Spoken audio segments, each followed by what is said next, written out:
Bene, io ritengo che avendo i quasi 25 anni di appartenenza a questa associazione ed avendo vissuto da presidente di club, come membro del consiglio direttivo, come presidente di zona, presidente di circoscrizione, con incarichi distrettuali importanti, anche multidistrettuali, come coordinatore della fondazione per il nostro distretto e oggi come secondo vicegovernatore vi posso assicurare che in questi 2 giorni e con grande umiltà vi dico che ho appreso veramente tanto, ma tanto.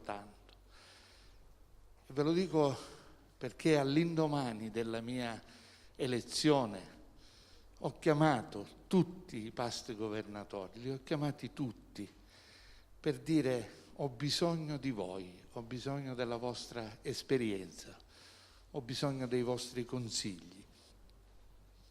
E oggi si realizza qualcosa che veramente mi riempie il cuore di gioia, perché sono convinto che tutti assieme riusciremo a portare un leonismo importante nel nostro distretto, con la collaborazione di tutti, di tutte le menti eccellenti che abbiamo nel distretto, perché ce ne abbiamo tante. Grazie Governatore per aver realizzato questi 2 giorni, queste estati generali. Vi ringrazio tutti e vi auguro una buona domenica. Grazie.